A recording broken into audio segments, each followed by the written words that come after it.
A very warm welcome to all of y'all. Thank you, everyone, for joining in. We, Dr. Delna, and myself, Dr. Kashmira from Delcash Global Physiotherapy, very warmly welcome all of y'all. Many of y'all have been with us since the past 2 years, joining our online sessions. And of course, some of y'all are our patients since the past 10, 11 years as well. So, but just a brief introduction about us to those people who are new to us. We are physiotherapists. We've done our masters in physiotherapy and we are practicing in South Mumbai at our clinic in South Mumbai since the past 11 years. And we've been toppers of our institute, and we've also lately started our consultation setup in Malad. And we've started this online physiotherapy during the pandemic. In order to help people gain a lot of physiotherapy knowledge, we started physiotherapy WhatsApp groups, which are completely free. And we keep sharing important information for the general public on this free platform. And in between, we keep having seminars and classes. And we are doing amazingly well in this. We almost have 17 WhatsApp groups now where members across the globe are with us. And we keep on discussing some of the other topics now and then. And we keep having our classes. So all those who are a part of our WhatsApp group, they know about this, but those who are not, they can just WhatsApp us later and we'll send you the link and you can join our WhatsApp group and be there. They're called Physio Free WhatsApp group. And whoever have joined for the osteoporosis thing also, we would tell them to just be on the group, because on the group we go on sharing different materials all the time. So it's not just for osteoporosis, but it is for it's a general group which is always active. Okay, so our today's topic is a very important topic called as osteoporosis. Most of y'all must have heard this. Many of y'all must have heard this from your doctors or some relative of yours who may have undergone a fracture, and then the doctor may have said that the bones are very weak and the person has got osteoporosis. Now, there are two terms. Okay, we would like to clarify right in the beginning that there are two terms which have similar names. Okay, osteoporosis and osteoarthritis. Yes, you may have heard both these terms, osteoporosis and osteoarthritis. Now, these two terms are not similar at all. They are two different conditions altogether. So today we are going to deal with osteoporosis per se, but we will just brief you up between the difference in the two. Yeah, because many a times people are confused. What is osteoporosis? What is osteoarthritis? Is this same? Are the symptoms same? No, they are not. Yes, osteoarthritis. Okay, what is arthra? Arthra means joint. Okay, osteo means bone. So osteoarthritis, okay, means an inflammation of the joint. In this particular condition, you get aches and pains in your joint. Okay, so that is osteoarthritis. Osteoarthritis is a big topic altogether, and we'll be covering it later on. Today, our focus is osteoporosis. So, first thing you need to understand, osteoarthritis is a condition of the joint. Okay, where the joints are a problem. And now we go to osteoporosis. Okay, now osteoporosis is a problem with the bone itself. Okay, now what is this problem? So I'll just share my screen and I'll explain you what is osteoporosis, how it happens, and what is the normal architecture of the bone, etc. So you have a broader understanding about this condition.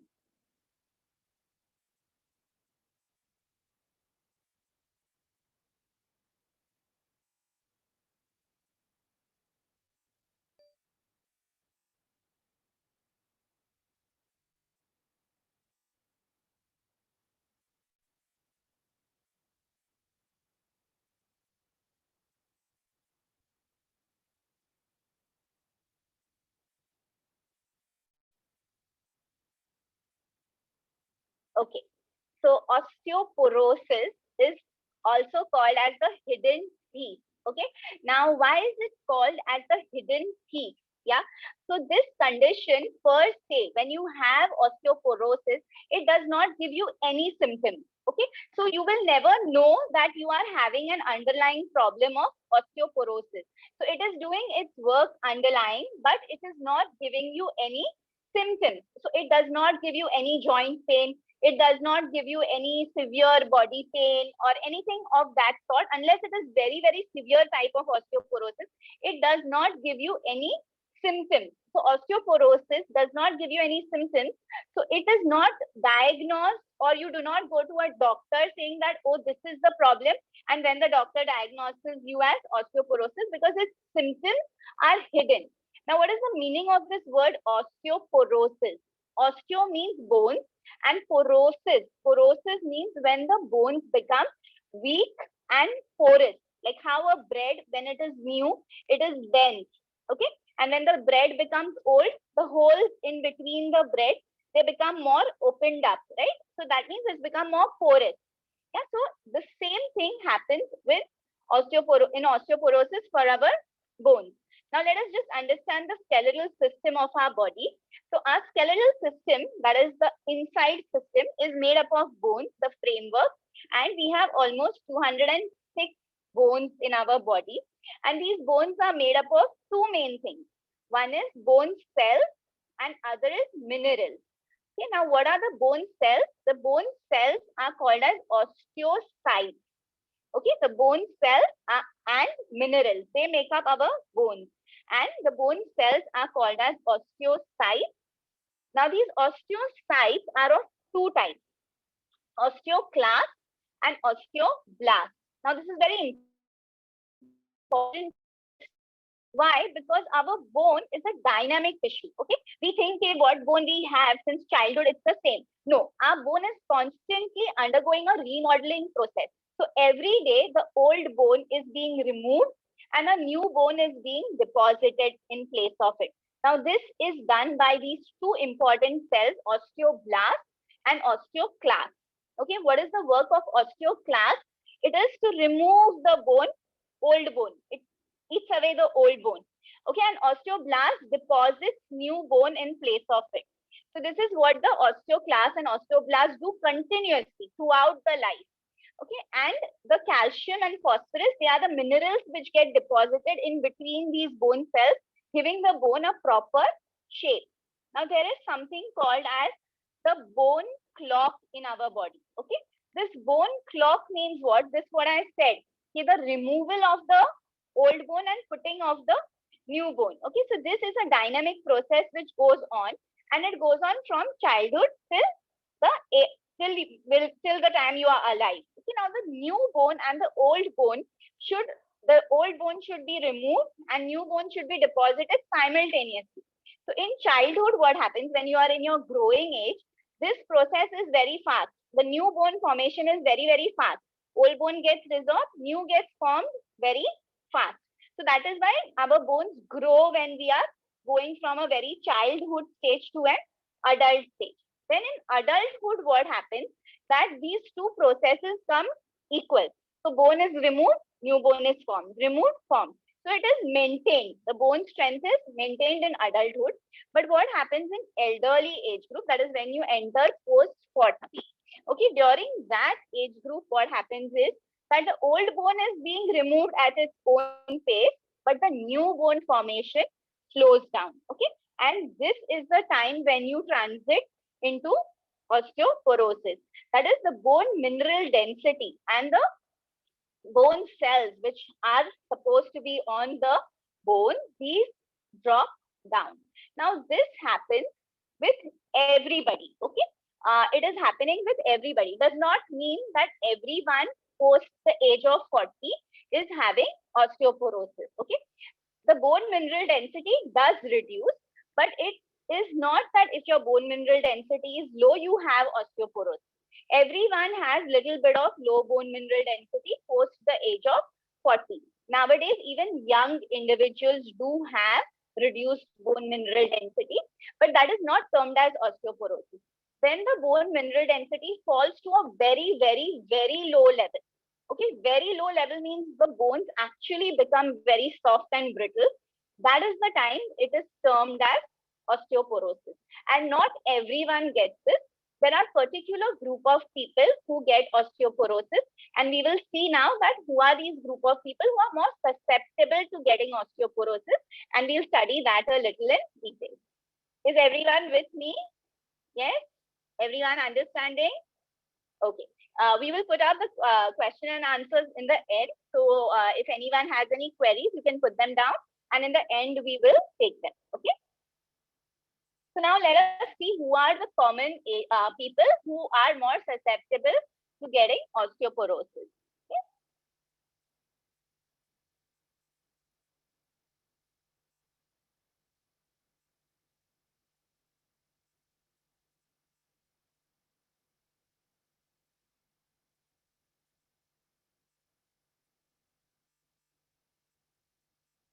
And we'll also see the symptoms which happen in osteoporosis. Now, these people are more susceptible to getting osteoporosis. They include post-menopausal females. If females after their menopause, not every female, but many females after the menopause are likely to get osteoporosis. Now, why is it so? That we have hormones in our body, which are called as estrogen and progesterone, of which estrogen is responsible for this bone dynamism, which we explained. Okay, so when the estrogen is less in the body, the bone mineralization and new bone formation reduces. And that is the time when you are more susceptible to getting osteoporosis. When other people are who get early menopause. So the normal menopausal age is 45 years, approximately, plus or minus 2 years. So if somebody has got an early menopause, then that means the hormones in the body have reduced early in their life and they stand a chance of getting osteoporosis.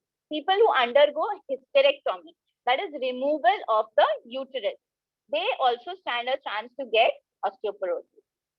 Another set of people are people who lack exercises, and many of us fall in that category, but we don't do much of exercises. Now, why exercises? Exercises is like a stimulant to the bone.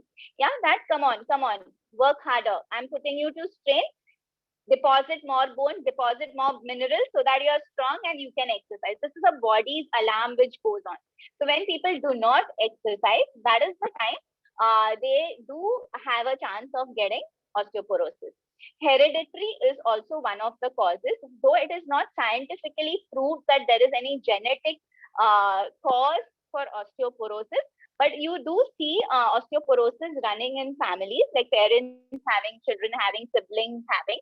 Yes, but there is no genetic scientific backing to it yet. Okay? Smokers and alcoholics. These group of people are also very susceptible to osteoporosis, one of the most susceptible group in males, and that is because smoking and alcohol, both of this reduces the testosterone levels in the body, and testosterone is a hormone which is responsible again for mineralization of the bone. And when testosterone is reduced in the body, at that time there is a high chance of osteoporosis. And yet another group who gets osteoporosis more commonly are very low body weight females or males, mainly females. So very low body weight females also are more susceptible to osteoporosis. Again, the hormonal causes predominant in them. So these group of people are in a likelihood of getting osteoporosis. Now, what happens in osteoporosis? So our bones become very hollow and light. Yes, so why are birds very light in weight? That is because their bones are hollow. So our bones become somewhat hollow. And what is the major, most important problem with this is that it is an open invitation to fractures if you fall. Okay, so if a person having osteoporosis falls, then he gets a fracture much more common than a person who doesn't have osteoporosis and falls. So there are two individuals, one who has osteoporosis and one who doesn't have. Both of them fall in the same manner, same place. The one who has osteoporosis has a much greater likelihood to fracture than the one who does not have osteoporosis. This does not mean that osteoporosis people are like glass and they will fracture their bones at any minute. It does not happen that way. Yeah, so many people who have osteoporosis have this underlying fear, hey, we are so very weak, we can fracture any minute. It is nothing like that. Yes, only if you have a fall, then you have a very high chance of getting a fracture. But you are not, your body is not going to crumple that way only and start fracturing. Even if you have osteoporosis. So many times people restrict themselves from a lot of activities, saying that we have osteoporosis, so we cannot do this, otherwise we will fracture. That doesn't happen. Osteoporosis, only if you fall, then yes, there is a very high likelihood of you getting a fracture. Okay. Now we go on to the next very important thing, that when a person with osteoporosis falls, which are the common sites which get fracture? Of these, there are three most important common sites which get fracture. One is the hip joint.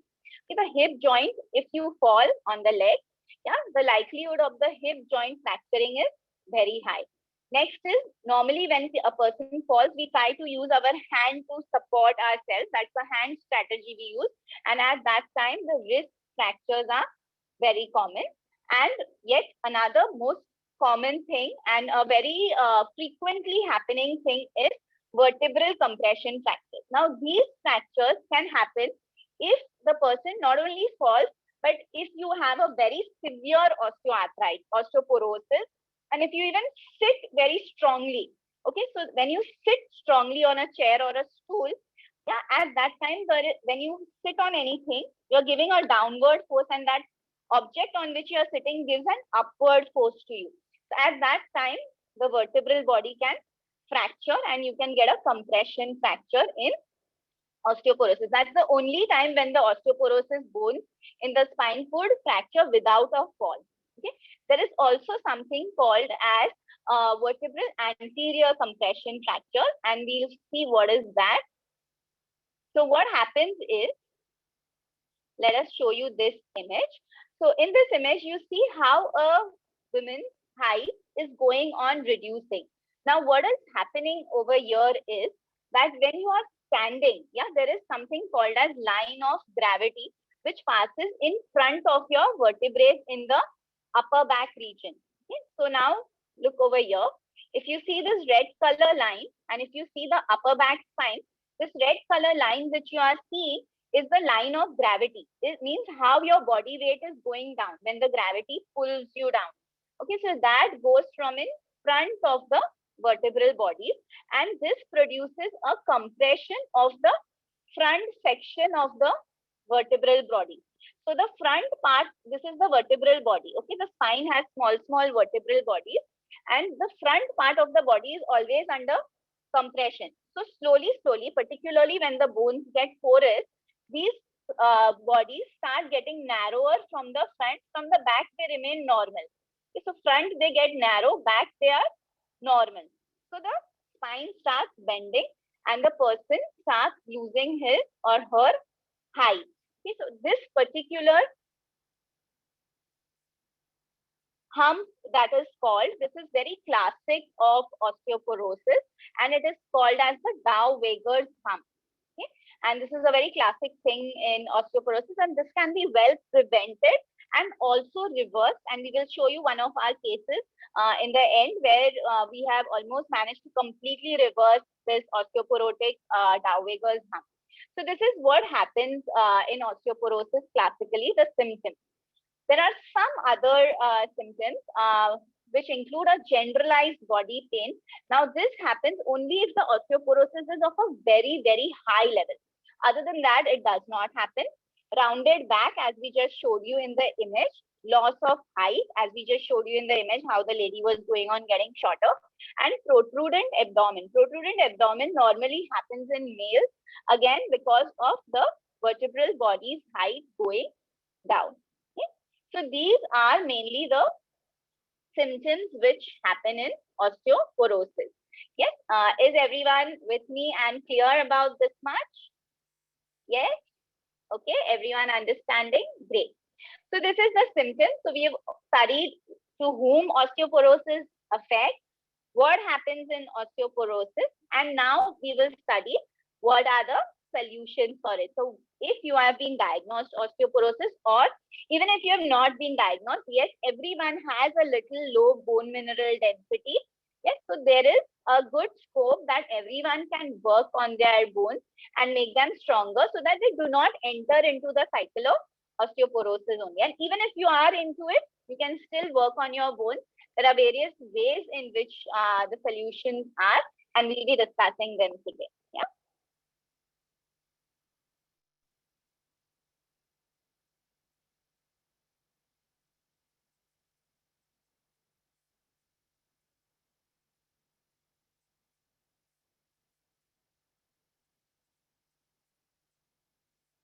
Yes. So this is the solution cycle for osteoporosis. These include predominantly exercises. We'll be discussing which ones and what. Proper diet and hormonal replacement therapy. This is what is done as an added effect to your osteoporosis so that your osteoporosis can be controlled.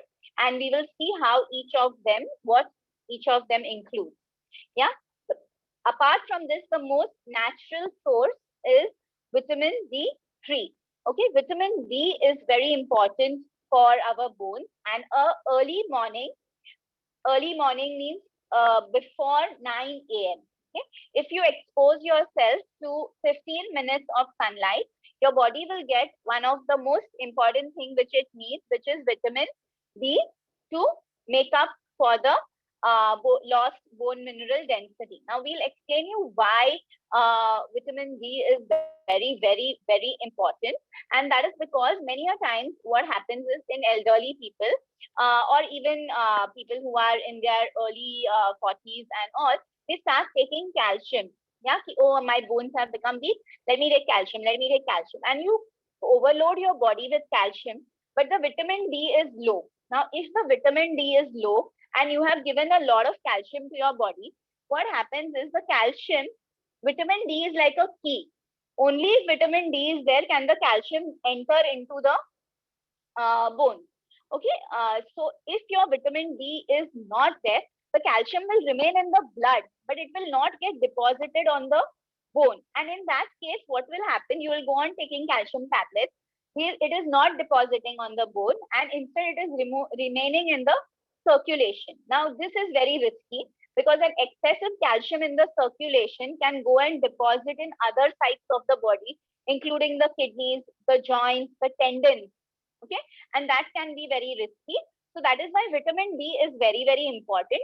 The best source is morning sunlight before 9 a.m. Yes, you can go in your proper dress, wear light color clothes, and just be in the sunlight before 9 a.m. for 10 to 15 minutes every day, and that will be a wonderful source to generate vitamin D in your body. Apart from that, if the vitamin D is still low, then there are vitamin D sachets which are available and they can be taken, but they cannot be taken without prescription from the doctor. Again, this is also a very important point which people should know, that vitamin D is something which can get toxic to the body. Yes, it does not get washed out from the body if it is excess. So excess vitamin D is toxic. So you have to get your blood test done, see whether your vitamin D levels are low. And if they are low, then you have to do the vitamin D course for a short time and then stop. You cannot take vitamin D as a regular intake unless you're taking a very small proportion of it. So all that proportion management is done by the doctor, but it is very important because many people self-medicate themselves and then it can get risky. So this is very important to know that you have to get your blood test done, see if the vitamin D levels are low, then take a short course of vitamin D, and then you can stop it after some time. Okay. So this is your natural thing that is available.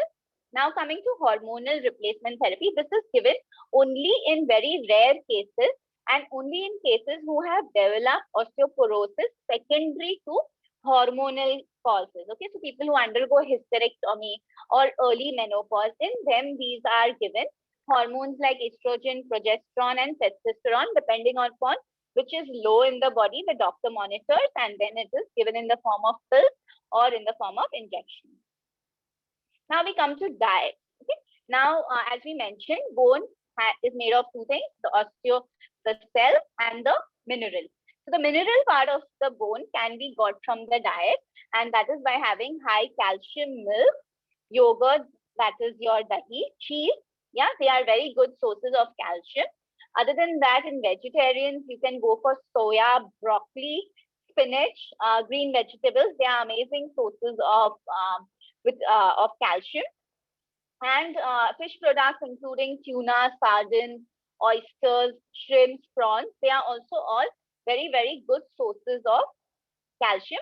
But always remember that calcium does require a backing of vitamin D, and hence it is very important to take vitamin D as well. Okay. Now we come to the most important point, that is exercises. Yes, this is something which is very safe and very extremely effective in osteoporosis. The exercises are divided into 4 classes. We've mentioned 3. The most important one, we will be just talking about that. So the exercises are weight-bearing exercises, strengthening exercises, balance exercises, and core contraction exercises. So these 4 form the base, yeah, of your entire osteoporosis management, and we'll see each one of them in detail, which are included in what. So yes, everyone has understood till now everything? Yes, great.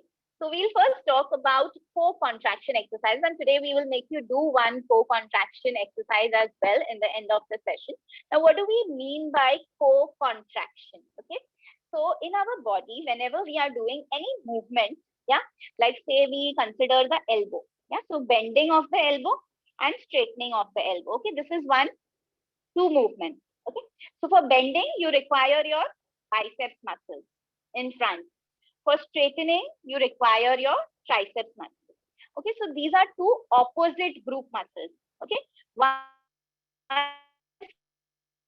one is causing straightening. Yes, this is the regular mechanism how any muscle pairs in our body work, which do an opposite movement. Now, what is core contraction? Core contraction means that we make opposite group of muscles contract together. Okay. Now, normally when you do a bending and straightening, okay, when you are doing bending, your biceps is contracting, but triceps is relaxed. There is no muscle tone in it. Okay, when you do straightening, your triceps contract, your biceps is more or less relaxed. So normally muscles act individually. Opposite muscles don't act together. But what we do in osteoporosis exercises is we do a core contraction. Means we make opposite group of muscles contract together. Now what happens with this is that the muscle is contracting from here, it is contracting from here also, from both sides. So it pulls on the bone, okay? Because the muscle attaches on the bone. So when the muscle is contracting from both sides, it is pulling the bone from both sides. It produces a traction effect on the bone, and this particular traction effect which gets produced on the bone stimulates the bone to put in more bone cells and to deposit more calcium on the bone, and this reduces the osteoporosis, making the bones more stronger and more denser. So this is one very important exercise. Not one, there are a lot of exercises which come under core contraction, but one part of exercises is the core contraction exercises, which we use very vigorously in osteoporosis. So that today, in the end of the session, we will experience one core contraction exercises, and there are a lot of them which we put into our programs when we take our program. Now we will study the other 3 parts of exercises, which includes weight bearing, strengthening, and balance training. Okay. So weight bearing exercises. Now, many people and even some doctors prescribe only weight-bearing exercises to everyone, which are the general ones, which include jogging, treadmill, mini squats, cycling. All these are very good, but they are very good only for young and healthy individuals. Okay, so when we mentioned the low weight, body weight people, or people who are smoking or drinking, who are young in their age and who have developed osteoporosis secondary to their other problems, they can do these exercises safely. Other than that, elderly individuals or people who have any kind of lower body problems like knee pain, back pain, or if you have a very heavy body, okay, you're fat, yeah, then these exercises are not recommended for you. For those individuals, we have another set of weight-bearing exercises, which is devised by the physiotherapist, and they are very safe. But for general population who do not have any lower body problems and who are young and do have osteoporosis, jogging, treadmill, mini squats, static cycling, even active cycling, all of this helps in stimulating the bone growth. Now, how does weight-bearing exercises help?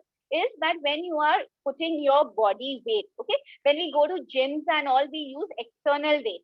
But God has given us a body weight also. Now, when we use this body weight to load our joints, we cause a little bit of compression release in the joint. And at that point, when we are causing this compression release effect, we start stimulating the bone growth process in that area, and that benefits in reducing the osteoporosis.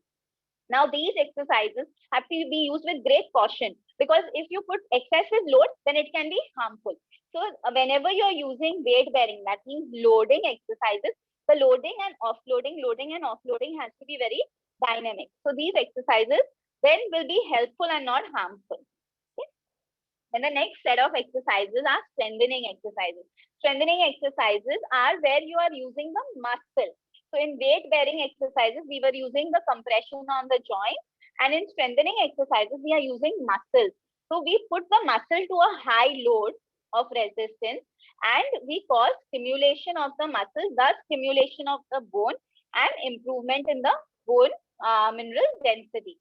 So a lot of exercises using weight scarves, TheraBands. TheraBands are elastic bands which are used, and dumbbells and all these and specifically designed exercises are done to improve the bone mineral density using the strengthening part of it.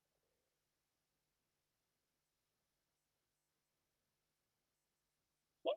And then we have one of the other most important part is the balance training exercise. Now, why balance training becomes very important? Yes, can anyone tell me why balance training becomes very important in osteoporosis? All those who are listening to me attentively will be able to answer. Why is balance important? What does balance prevent? You can put in the chat box, or you can just lip sync and say also, or show some action. Yes, so that we do not fall. Exactly. Very right. So to prevent fall, yes, excellent. Very good. So all of you all are listening to me attentively. Very good. All of you get full marks. So balance training becomes very important. Why? Because we don't have to fall, because that's the only problem which osteoporosis majorly gives. When you fall, you will fracture. And many elderly do fall, and falls can be easily prevented if your balance is good. So I'll talk a little bit about balance. So in our body, the balance is maintained by three main systems in our body. Okay, one which we are most dependent on is visual system. Okay, imagine walking in a dark room and imagine walking in a bright room. Which will you be comfortable and confident in a bright room, right? Because there you can see, so you know, okay, you are in control.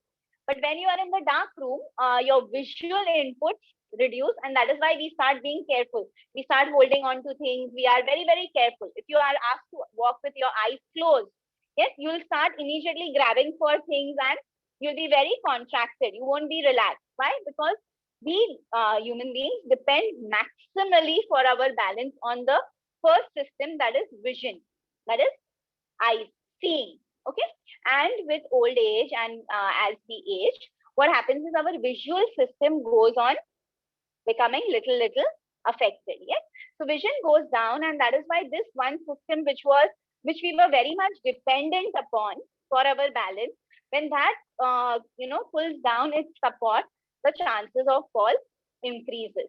The second and third system which we have naturally in us, but we don't use them. Yes, we only use, like, it is a known fact that human beings only use 2% of the ability which God has given us. We have so much more potential. Yeah. So the other two systems are also very strong. Yeah, which are, one is the joint proprioception. That means when you are standing or walking on the road, yeah, do you keep seeing My leg is in this position, my leg is in this position. Am I taking turn? How is the angle of my leg? We don't see all that. But we are knowing if you're walking on an uneven road, we know, okay, I have to, maneuver my body like this because I'm walking. It all naturally happens. Now, how that happens is that in our joints, okay, all our lower limb and upper limb joints, God has given us some sensors. They are called as proprioceptors. Okay, these proprioceptors tell our brain immediately that my joint position is going like this. It's going like this. Now it's tilting. Now this is happening. So this is one system which we use in our body, which is a joint proprioceptor system, and that helps us in maintaining balance. Okay, but we do use that system, but that system has lot more potential. Yeah, but we do not explore its potential completely. So in balance training, we explore the potential of this particular system of our body. And the third system of our body is the middle ear. Okay, in our middle ear, there is something called as the vestibular apparatus. Okay, the ear, what we see from here is the external ear. Then we have a middle ear and we have an internal ear inside. Okay, so the middle ear has a system called as the vestibular system, and this system particularly is to let us know how the position of our head in space is. So now if you close your eyes and if you tilt your head, you will know that my head is slightly tilted. When we get up in the morning, yeah, we know how we are maneuvering. That time we are not seeing, our joints are not still on the floor and giving us senses. Yeah, so this system is the one when you go in the elevator, yeah, up and down in the lift. Yeah, you know that you're going up. Or if the lift suddenly goes, if there's a fast lift, it goes down, you know you're going down. Yeah, all these senses are told to us by our vestibular system. A problem in that system normally gives us vertigo. Yeah, if anybody has experienced vertigo, you know that nothing is going wrong, but still you feel things are spinning. Yeah, that's because there is a problem in this system. So this system is also used for balance of our body naturally, and we can train these three systems in balance training and enhance their function, yeah, so that falls are prevented. So when we train these three systems, what happens is our body has some strategy. Okay, now if you when you are standing in a bus, okay, when the bus suddenly starts, okay, it gives you a jerk. Yeah, there is a external push kind of what is given to the body, and what happens is immediately we tend to hold on, or immediately we make our body tight, or sometimes we take a step, correct, so that we can maintain our balance. So these are strategies which our body uses to prevent from falling. Okay, so there are four main strategies which our body uses. One is ankle. So the ankle muscles and the knee muscles start getting tight. Second is hip strategy, where our hip muscles contract and stop us from falling. Third is our upper limb strategy. We normally, elders try to use the upper limb strategy. You try to go and hold on to something. Okay? So that is upper limb strategy to prevent fall. And the fourth one is stepping strategy, where what you do is you take a step immediately and prevent yourself from falling. So now these strategies have to work immediately. Okay, if you want to prevent falls. Right now somebody pushed you. If these strategies are slow, they'll say, okay, I'll act after 2 minutes. Till that time, you will fall. So these strategies have to act immediately. In the moment, they have only fractions of seconds to activate and prevent you from falling. So by using the previous three systems which we were talking about, we can train these strategies in your body so that the falling can be prevented. Your strategies are active. So when you are subjected to any force which can cause fall, yeah, then these strategies will quickly activate and prevent your falls. Yes. So this is how balance training, this is what is all about balance training. We just share a chart about what all exercises are included in balance training, and we'll make you do one of them today as well.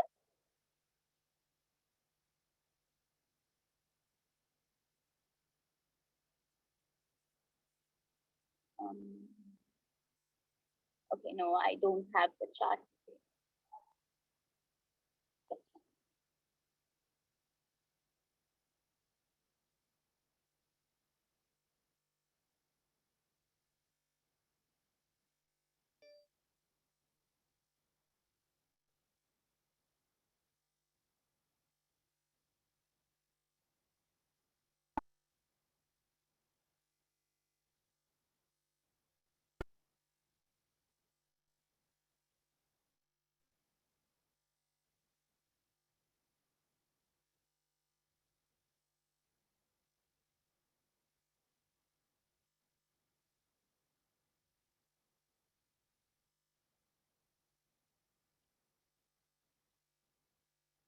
Okay, so balance training. So when it comes to balance training, what we do is we use unstable bases to train the balance.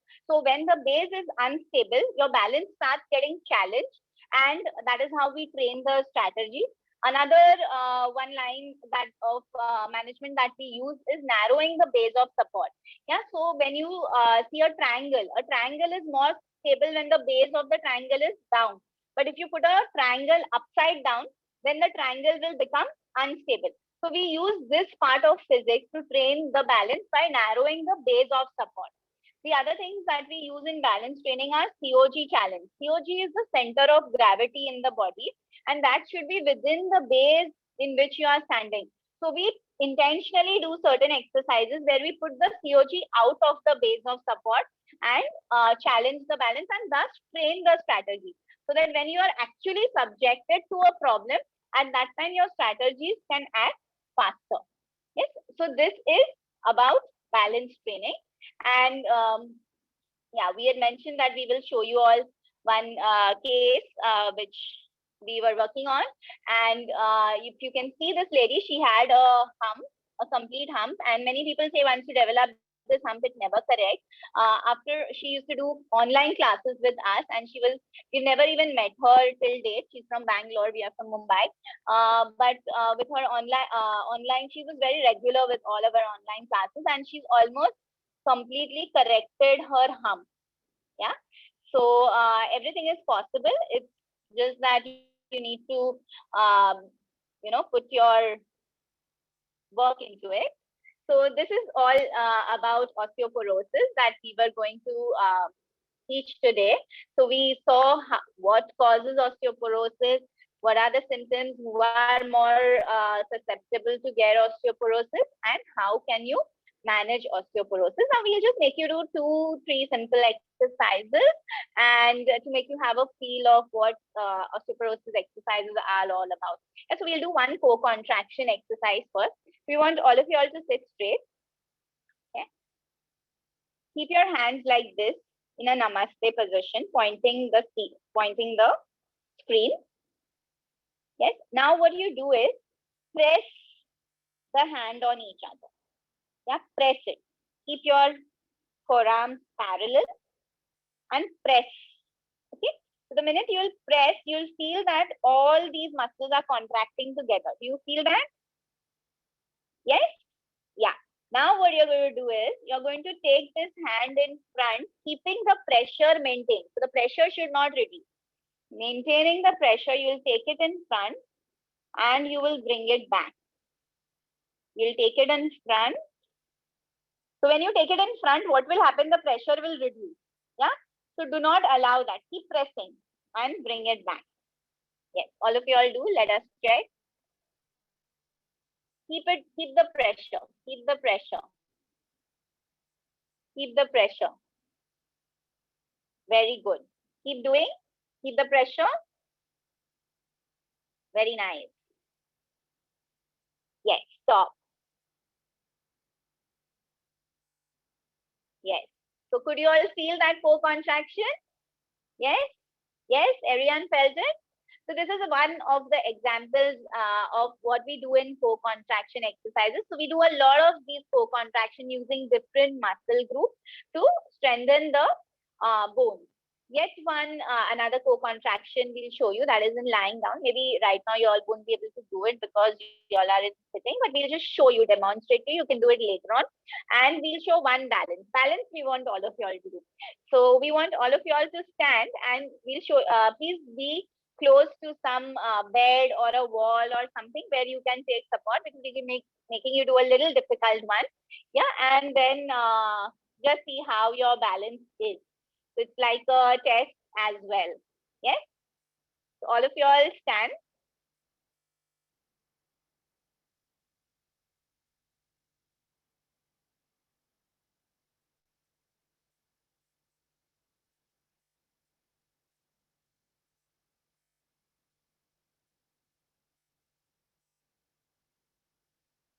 So we want you to stand like this. Your heel of one leg touching the toe of the other leg. Okay. And you're going to stand And then you're going to close your eyes intermittently. But be careful when you close your eyes because your balance will get challenged. Okay. So touch your toe to the heel and scan. And then slowly in between, close your eyes. And see how your body starts swinging. Be careful, George. Yeah. Be careful, be close to some supporting surface. Yes. Yes.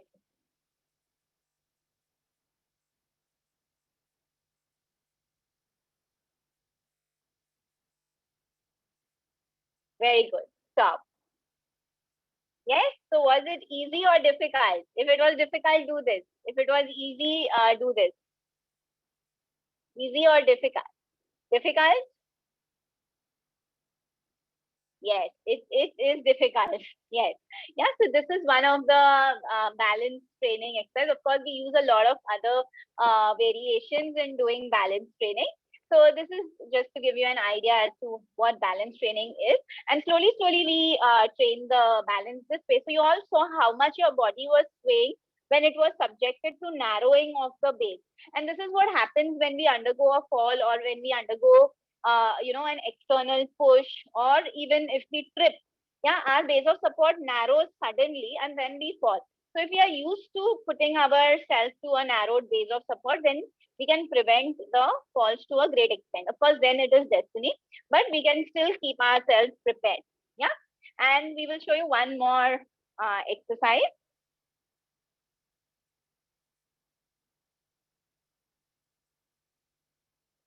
So that is in lying down position. So in a lying down position, what you must do is,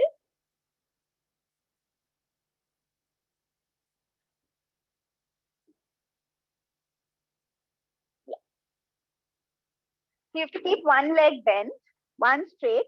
And now what you must do is press your heel into the mattress as if you are making a hole in the mattress. Okay, press your heel into the mattress and drag your leg up and drag your leg down, pressing the heel. Okay, if you do without pressing the heel, it will just be a normal movement.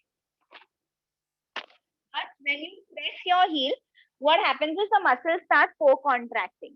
So you press your heel, bend, press your heel and straighten. So this gives you a co-contraction for your lower limb. Okay.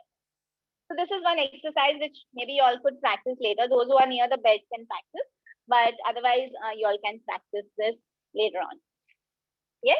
So this is all about what we were going to teach today. Now, if anyone has any questions, we can take them. So we'll give you the unmute. Just keep your hands raised, and then we will ask you all to individually unmute yourself. When we tell you to unmute, only unmute. And when we tell you to open up, that time, just 1 second. Yeah, and we are going to have a workshop on osteoporosis in the coming month, that is October. And you all are there with us on the Physio Free WhatsApp group. So we will inform you all. And those who are interested, we are going to teach a lot of exercises. We'll be mostly having 5 live sessions. And then we give a home program for one week. So all those who are interested, do let us know and we will send the details anyways on the group. Yeah. Yes. So yeah. Yes, Sheru, you can unmute yourself. After Sheru, Zareen.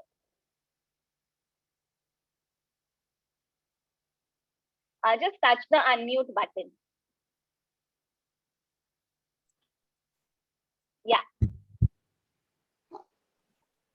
I have a different problem, ma'am. It is osteoporosis, but I have a pain in my neck, and my nerves are twitched in the 4, 5, 6 vertebrae, and that gives me a lot of trouble, lot of pain. Shoulder, upper arm, elbow, wrist. यहाँ पे लिखा है from Malaika to everyone. मतलब Malaika लिख रही है. Just one second. Please do not unmute yourself. Others, please do not unmute yourself. There's someone who has unmuted. Don't unmute yourself unless we ask you, please. Otherwise, it will disturb the whole group. Yes, Sheru, what you're talking about is that a nerve is getting compressed in your cervical spine, and that requires, specific exercises for the neck. Even your posture, what I'm observing right now, is completely a little bit dropped. You have a forward head. Yeah, so all of that affects the cervical spine. Yes. Yes, yes. Yeah, so you need to work on all of this. We might be having some spine classes coming up soon. We are just working on that. We just finished a few classes a couple of months back. But what for your particular problem, we would advise you to take a personal consult once. So we do, yes, we do take personal consults online, or see, we go for home visits only between Colaba to Grant Road.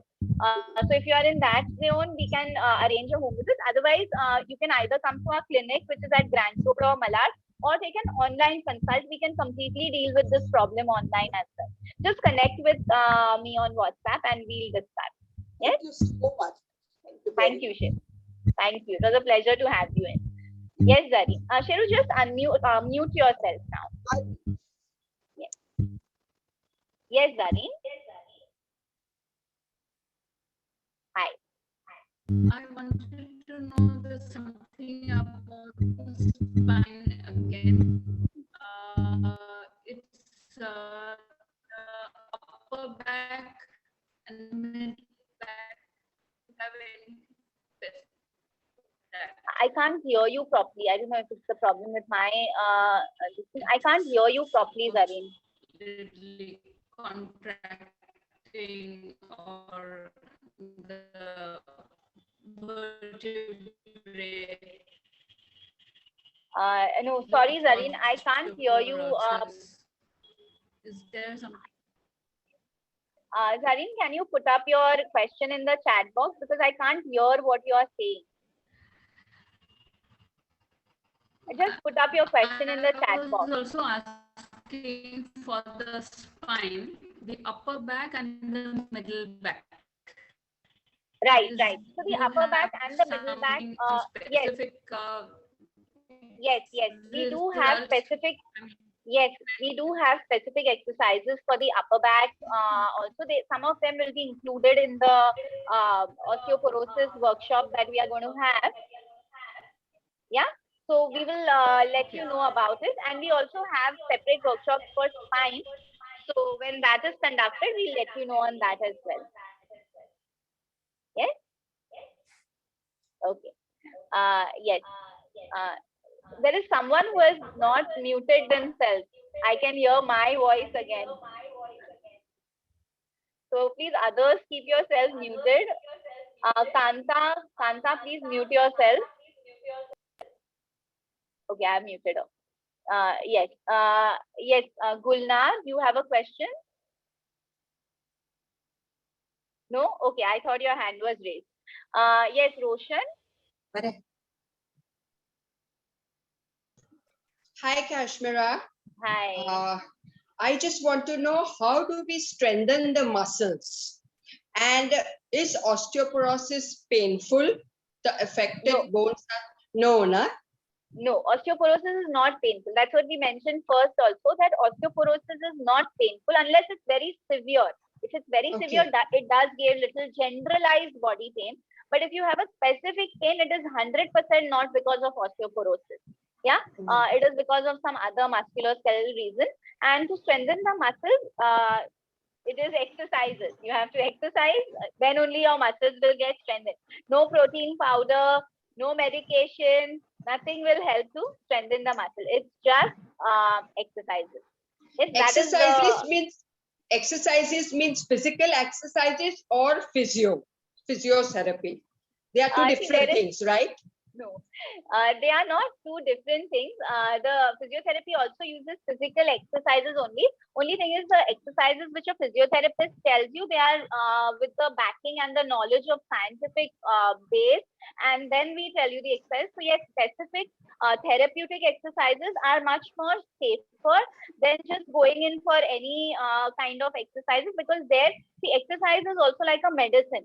Okay, in fact, it is more than a medicine, without side effects. Yes, yes, it doesn't have side effects, but if you do the wrong exercise, then definitely Yeah. it has worse side effects.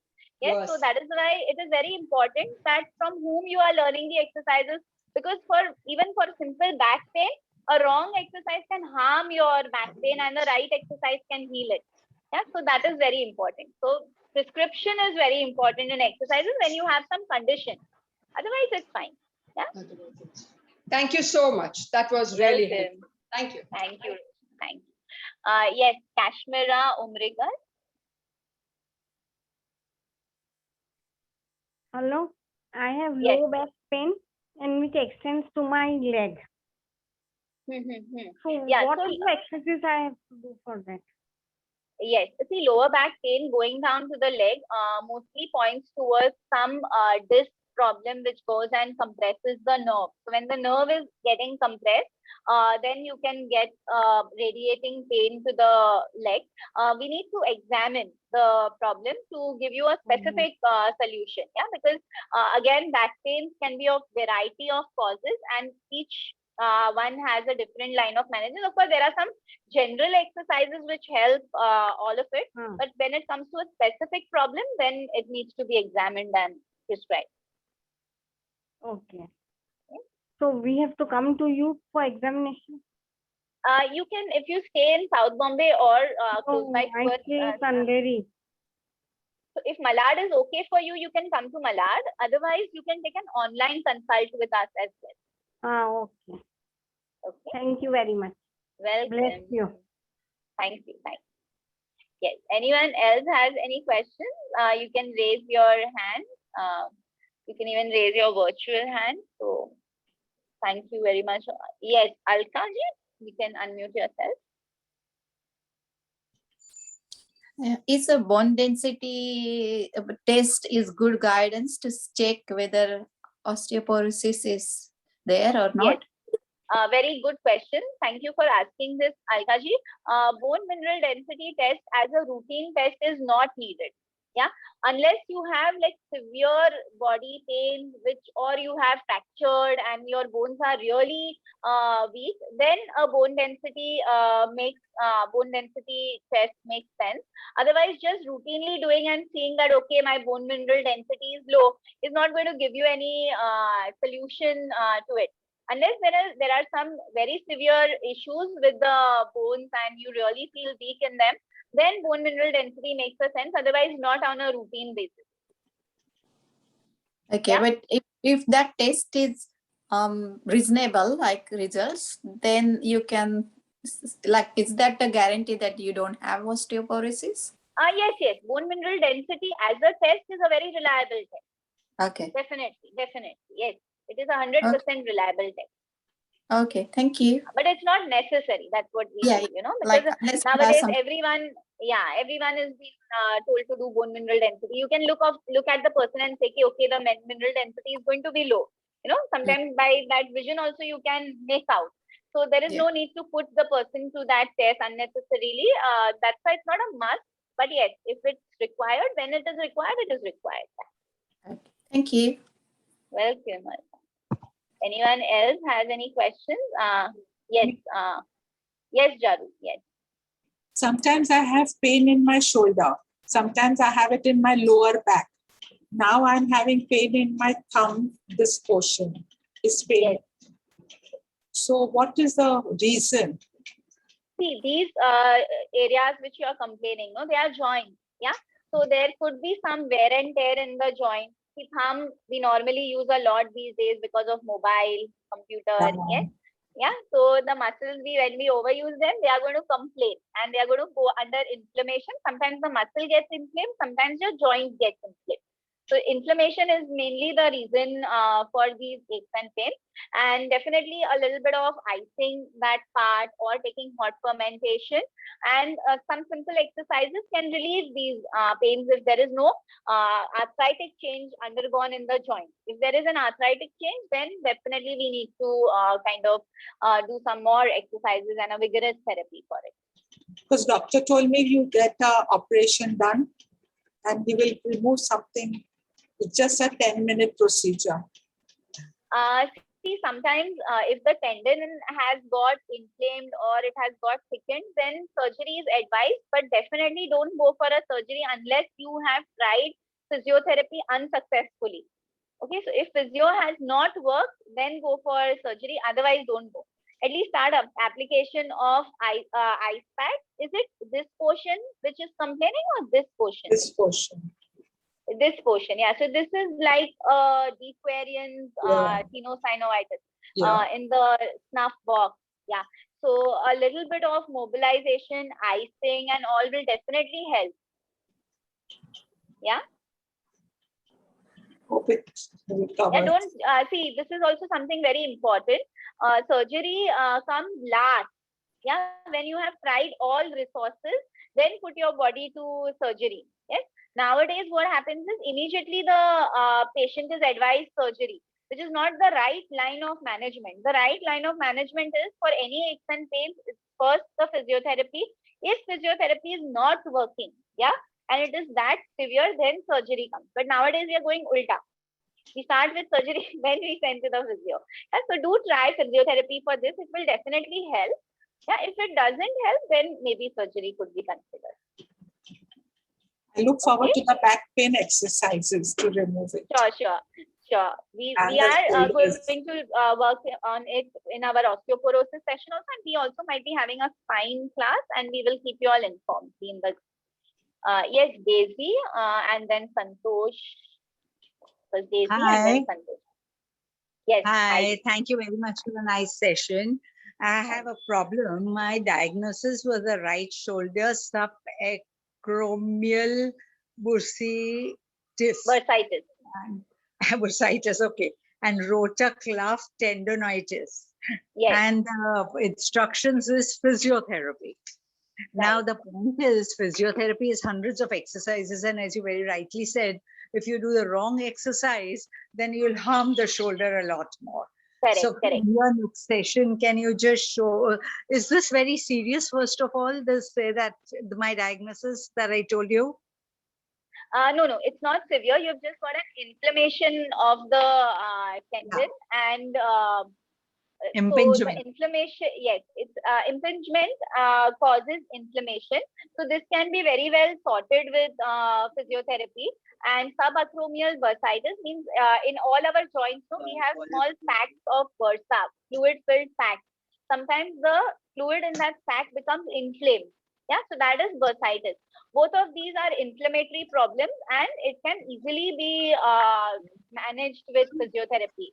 Yeah, at least till you see a good physiotherapist, you should start doing icing of the shoulder. That will definitely reduce the inflammation to an extent. Do what of the shoulder? Sorry, would do what of the shoulder? Icing. Not hot water formation. Inflammation, for inflammation, icing works better. Okay, not hot water. Hot will not harm, but icing will help you better with inflammation. Okay, because I was told to do hot water fermentation and certain exercises of the shoulder. Would you be covering any exercises in your session? No, shoulder we will not be covering in group classes right now because it is something different from the topic which we are going to take. But definitely you can consult us once for a personal session and we can help you out with it a lot. Okay, thank you. So how do we do the personal session? Just connect with us on WhatsApp. I'll just put down my number on the chat box. So you all can just connect with us and then just book an online appointment and we can take it further. Okay, thank you. Welcome. Yeah, I put down the number. Yeah, hello. Yes. Santosh. Yes. Yeah. Actually मेरे को काफी time से osteoporosis की problem तो है और मैं थोड़ा ध्यान रखती हूँ, सब तरह से केयर भी कर रही हूँ, एक्सरसाइज भी कर रही हूँ, तो इसमें हमको किस तरह की डाइट लेनी चाहिए? डाइट का कुछ है? हाँ, डाइट का हमने एक चार्ट शेयर किया है Santosh ji, so you can just go through that chart. Milk products, if you are a non-vegetarian, then fish products, and vegetarian में broccoli, spinach, they are very good sources of calcium and sunlight exposure. All this will definitely help. But जो exercises की आप बात कर रहे हो ना, जो हम routine exercises करते हैं, they are not going to help in osteoporosis. Osteoporosis requires a completely different variety, different variation of exercises, because हमको जो हम normally exercise करते हैं ना, वो exercise सिर्फ muscle तक रह जाती है, वो bone तक नहीं पहुंचती है, उसका effect bone पे नहीं जाता है, of course थोड़ा जाता है but पूरा नहीं जाता है. So what exercises we do in osteoporosis are actually stimulating the bone for increasing its bone growth. Yeah. So so that is very different from the routine exercise, because we also take a lot of classes, but in routine exercise अभी जो आपने ये किया, ठीक है, ये आप definitely नहीं कर रहे होंगे co-contraction, because these exercises are not taught on a general platform. Even we have devised a lot of exercises in our program which are very different. Not most regular physiotherapists also would be teaching that, yeah, because we have put together a lot of things to devise these programs. So there are different exercises, but of course, nevertheless, जो आप कर रहे हो वो चालू रखो, because the exercise is going to benefit your body in any way. Yes. Yeah, and we will send that chart on the group, so you can go through it. We will send it. Yeah, we made a small video of this entire pictures which we shared today. So वो आप video में देख सकते हो. Hopefully you are there on the group. Yeah. If anyone is not there in our group, then please message us, WhatsApp us, and we'll send you the link. You can join. Okay. Thank you. Welcome. Nawaz, you had put up your hand. A very super session. Thank you so very much. It was really very informative. I am having absolute difficulty with arthritis osteoporosis. So in my both knees, they are paining hell when I stand or walk. I am advised to wear kneecaps. Right. What is the, or should I join? Of course, I'm impressed by these exercise sessions and I will definitely be with it. But are these kneecaps, because it eventually gives you a very itchy feeling and scratchy feeling? I'll answer your question. See, arthritis of the knee basically is when, the joint spaces have reduced, and that is the time when you start getting inflammation of the joint, and that is called as arthritis. Now, what is the role of a kneecap in arthritis is that the kneecap offloads the joint. Okay, so when you are standing, your body weight goes through your joint. Yeah, so what the kneecap does is it activates the muscles. It doesn't activate, it supports. It supports the joint so that little bit weight is offloaded from the joint and the joint feels better. But what you so when you are in an acute pain, it's okay to wear a kneecap, but we don't advise kneecap for long term. You have to make your own kneecap. How do you do that? Is by strengthening the muscles of the knee. So there are specific muscles in the knee which need to be strengthened, and when you strengthen those muscles, at that time they will act like a kneecap, and then you will no longer need it. But till the time you go for strengthening, you need to wear the kneecap. You don't need to wear it in the house, or you don't need to wear it when you are sleeping or sitting or anything. Only when you are going out. No, standing in the kitchen. If you're standing and working in the kitchen for a very long time, yes, then yes. So when you are going to put your body weight on your leg for a very long time, that time you wear the kneecap. Other than that, don't become habituated to it. Strengthen the muscles, and that will definitely help. So you will have exercises on these? On knee arthritis and all, maybe in the upcoming, because we are for these 2 months we are planning spine and osteoporosis. After that, we may do one session class for knee also. At that time, we will particularly concentrate on the knee. Thank you so much, and God bless you. It was really very good. Thank you. Thank you. Yes, JB, who has joined from JB, and after that Arnavaz, and then Zarin. Yeah, Delna. Hello. Yes. I just want to ask this osteoporosis regarding the age and menopausal complaints, postmenopausal. What about those person who has got parathyroid adenoma, where the serum calcium has got increased and it gets away from the bone and goes in the bloodstream?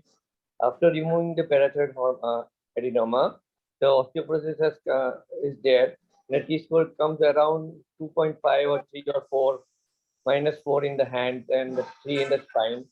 For that, what treatment is required? See, even if it is not a primary osteoporosis, it is a secondary osteoporosis because of some condition, still the treatment line for osteoporosis remains the same.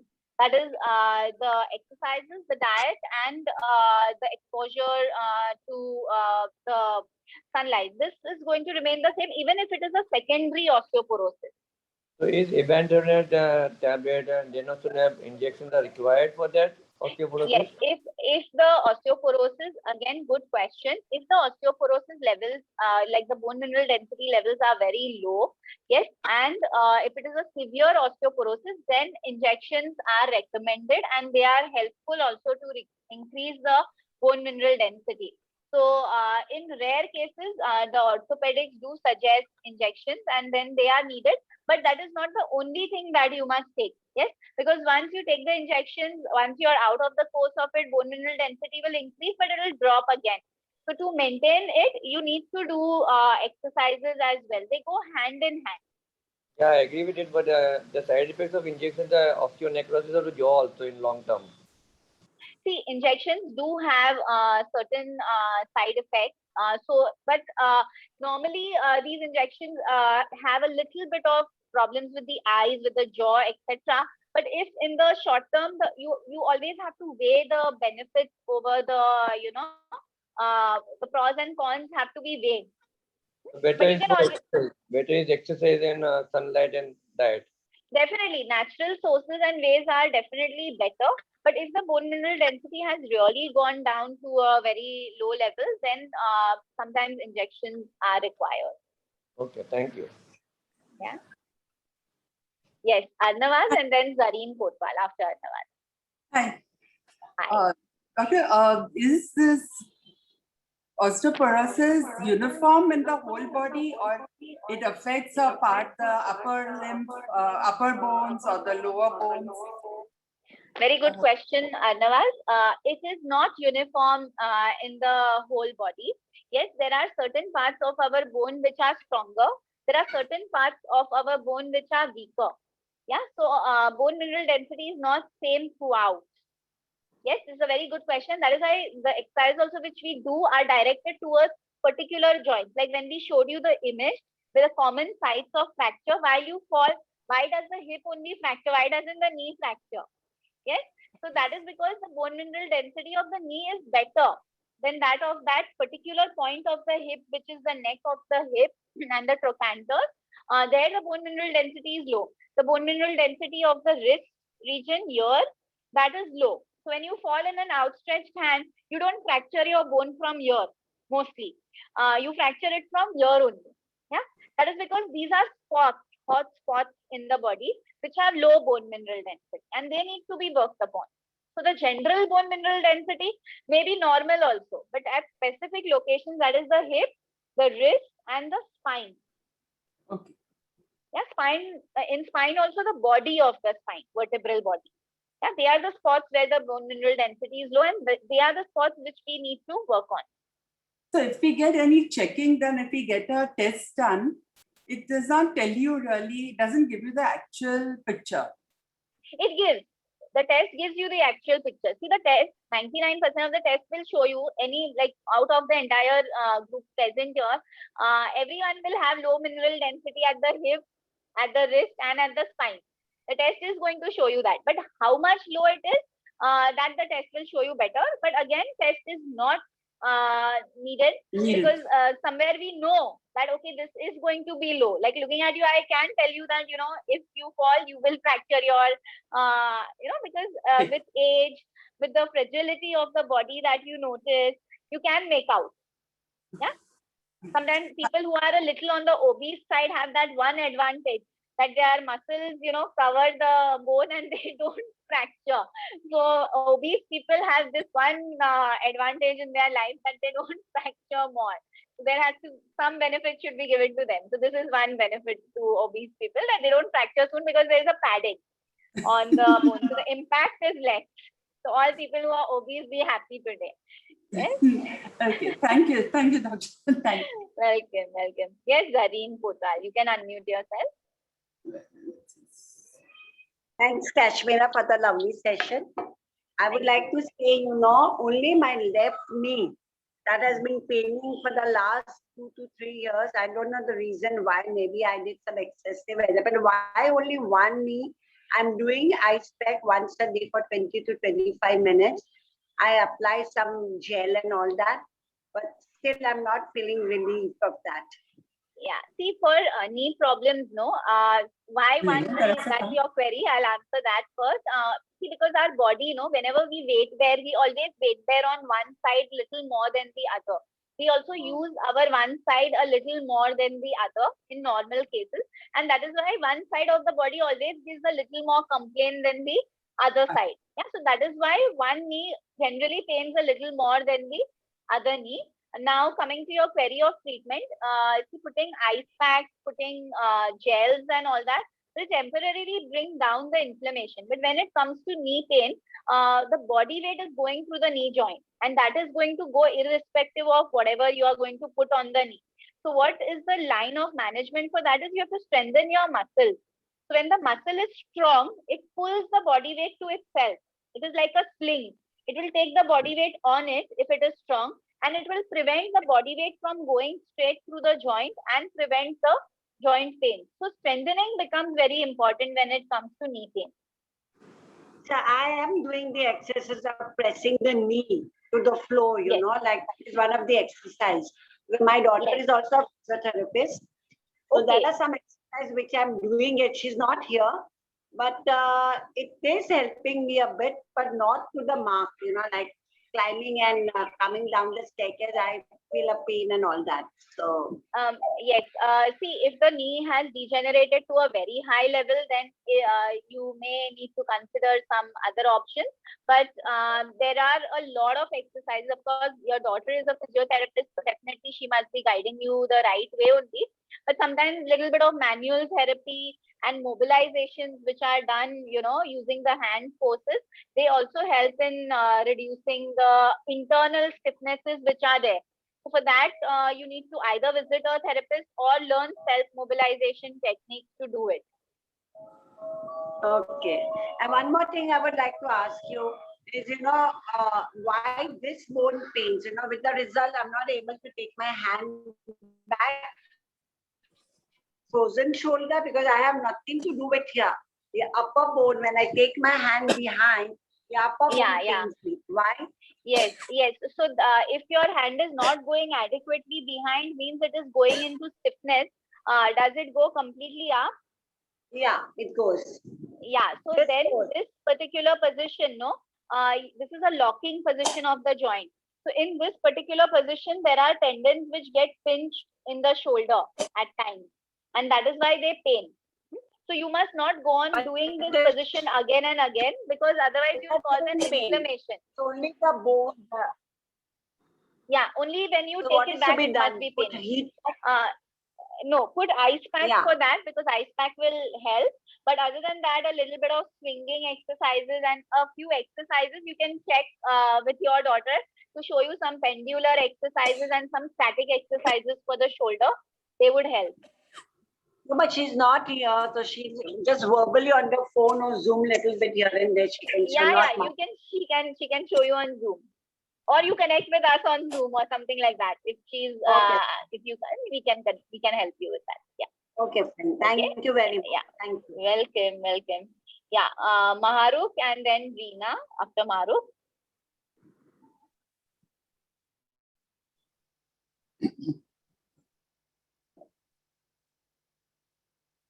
I don't know. I think she's not there. Reena, you can take it. मुझे नी में arthritis है, अभी first stage है, तो आगे नहीं बढ़े उसके लिए क्या करना? 41 ईयर एज है मेरी। हाँ, तो नी आर्थराइटिस जैसे अभी हमने एक्सप्लेन किया ना कि उससे क्या होता है, जॉइंट के ऊपर लोड चला जाता है, तो ये लोड को हमें जॉइंट के ऊपर जाने से प्रिवेंट करना है। तो ये हम करते हैं by doing strengthening of the knee muscles. Knee muscles को अगर हमने स्ट्रेंथन कर लिया ना, तो जॉइंट के ऊपर लोड नहीं जाएगा, तो आपका नी जो डीजेनरेट हुआ है वो स्टॉप हो जाएगा, डीजेनरेशन प्रोसेस, ताकि क्योंकि बॉडी वेट उस पर नहीं जाएगा, और फिर उसको स्ट्रेंथनिंग कर करके आप इम्प्रूव कर सकते हो। तो एक्सरसाइजेस आप कर सकते हो नी जॉइंट के लिए to improve the strength of the knee joint. Okay, और ये कब तक ऑपरेशन नहीं होगा, मींस ऑपरेशन की कब तक जरूरत नहीं लगेगी इसमें?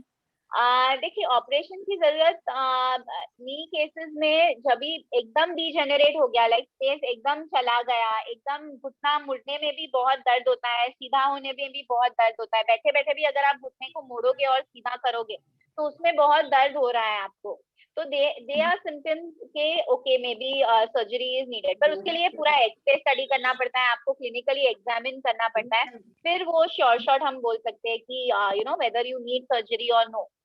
So till that time, exercises, 70% of the cases are sufficient with exercises only. Okay, thank you so much. Okay, welcome. Does cortisone injection help over here? Thank you for the question again. No, cortisone injections are just steroids, basically, right? So steroid, any problem you have in the body, steroid will reduce it, but it will not solve the cause of the problem. So you will again get the symptoms after 6 months of the steroid injection. Yeah, because its period is only for that 6 months. Okay. So best is to go for correct physiotherapy only. If that is not working, then maybe steroid can be tried. And if steroid also is finally not working, then a surgery, whatever your doctor is suggesting. But definitely 90% plus cases can be sorted with physiotherapy. This is a very common problem. We get several cases of this because nowadays everyone is using mobile a lot. So this muscle tends Catch to get mobile in inflamed. the hand. When you're catching it, pains over here. Yes, yes, yes. That has started my pain.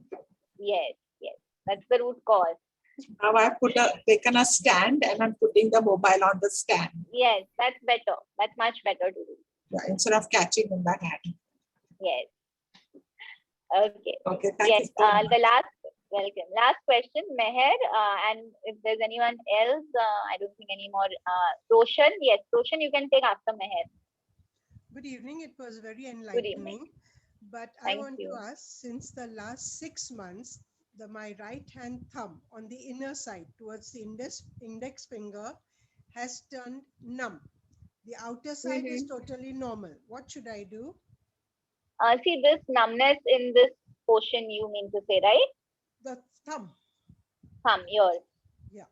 Yeah, numbness is a sign that there is some nerve being compressed at some point. Yeah.